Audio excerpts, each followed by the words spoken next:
ഇതിലൊരു പ്രത്യേകത ഉണ്ട്. എന്താ പറഞ്ഞാൽ നമ്മുടെ ഈ മെഷീനിൽ ഞങ്ങൾ ഈ റൗണ്ട് ഉള്ള ഇതുപോലെ റൗണ്ട് ഉണ്ടാവുന്നേ, ഇതുപോലെ ഉണ്ടാവും. ഒരു നിമിഷം, ഒരു സെക്കൻഡ് കാണിക്കാം.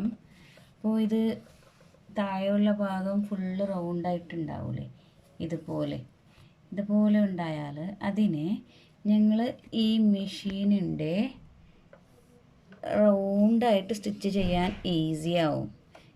ഇതിങ്ങനെ ഇട്ടിട്ട് ചെയ്യാം സ്റ്റിച്ചിങ്. അത് നിങ്ങൾ സ്റ്റിച്ചിങ് ചെയ്യുമ്പോഴൊന്ന് കാണാം നിങ്ങൾക്ക്. അപ്പോൾ ഇത് സ്റ്റാർട്ടിങ് ഭാഗം, ഈ സ്റ്റിച്ചിങ്ങിൻ്റെ ഭാഗം ഉണ്ടല്ലേ, ഇതിനെ ഈ ഭാഗത്തിന് ഇങ്ങനെ മടക്കി ഫോൾഡാക്കി ഇങ്ങനെ ചെയ്തു ഇങ്ങനെ ചെയ്ത് കൊടുത്തു പിന്നെ ഇതിനെ 2 ഫോൾഡായിട്ട് സ്റ്റിച്ച് ചെയ്യണം. ഒരു ഫോൾഡായി, 2 ഫോൾഡായി. ഇനി ഫൂട്ട് ഉയർത്തി താഴോക്കിട്ടു. ഇനി ഞങ്ങൾ മുന്നോട്ട് പോകാം.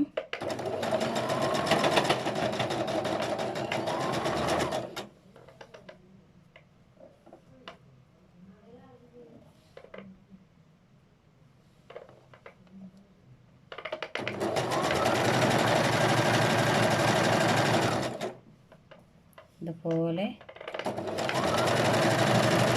ചെയ്യാം.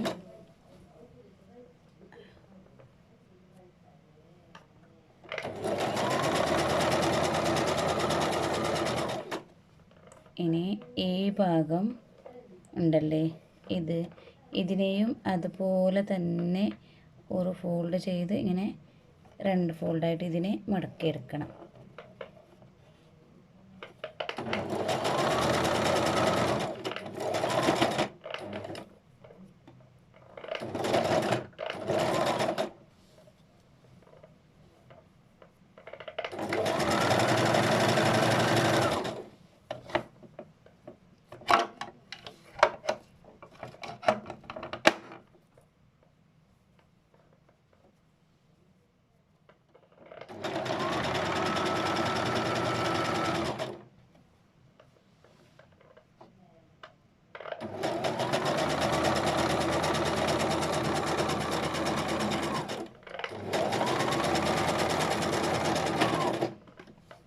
ഇനി ഫിനിഷ് ചെയ്തു. നമ്മൾ പെറ്റിക്കോട്ട് സ്റ്റിച്ചിങ് ചെയ്ത് ആയി. ഓക്കെ, ഇതിൻ്റെ ഫിനിഷിങ് കാണിക്കാം. ഓക്കെ, നിങ്ങൾ നോക്കാം. ഇത് ബാക്ക് ഭാഗമാണ്, ഇത് ഫ്രണ്ടിൻ്റെ ഭാഗമാണ്, ഇത് സ്റ്റിച്ച് ചെയ്ത ഭാഗം. ഇതിനെ ഞങ്ങൾ ഇങ്ങനെ മേലാക്കണം. ഉള്ളിലുള്ള ഭാഗം പുറത്തുള്ള ഭാഗം ഇങ്ങനെ ചെയ്ത് ഇത് ഫിനിഷായി. നമ്മുടെ പെറ്റിക്കോട്ട് ഫിനിഷായി.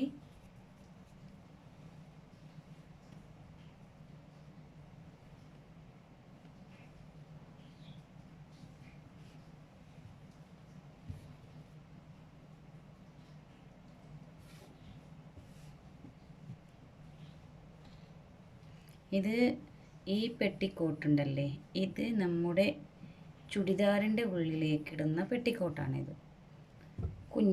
കുഞ്ഞു മക്കളുടേതുണ്ട് ഉണ്ട്, ഞങ്ങൾക്ക് അതും പഠിക്കാനുണ്ട്.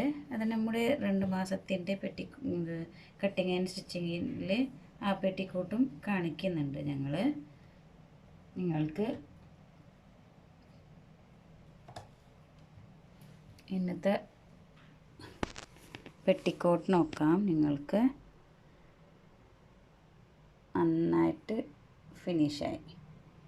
ഇനി ഫ്രണ്ടിൻ്റെ ഭാഗം കാണിക്കാം. ഇതുപോലെ നിങ്ങളെല്ലാവരും ചെയ്തു വീഡിയോ ഒന്ന് ഇട്ട് തരണേ. വീഡിയോ അല്ല, ഫോട്ടോസ് ഇട്ട് തന്നാൽ മതി. ഓക്കെ, നിങ്ങൾക്ക് നന്നായിട്ട് മനസ്സിലാവുമെന്ന് ഞാൻ കരുതുന്നു. മനസ്സിലായില്ലെങ്കിൽ നിങ്ങൾക്ക് ഡൗട്ട്സ് ഒന്ന് ചോദിക്കാം. നിങ്ങളുടെ ഗ്രൂപ്പിൽ ചോദിച്ചാൽ അവർ ഞങ്ങൾക്ക് അയച്ചു തരും. ഇനി നെക്സ്റ്റ് ക്ലാസ്സിൽ ഞങ്ങൾ കാണാം. പിന്നെ ചില ആൾക്കാർക്ക് ഇന്നലത്തെ ക്ലാസ്സിൽ ന്യൂസ് പേപ്പറിൽ കട്ട് ചെയ്തത് മനസ്സിലായില്ല എന്ന് പറഞ്ഞു. അത് ഞാനിപ്പോൾ വീഡിയോ എടുത്ത് വിട്ടേക്കാം. Okay, bye, take care.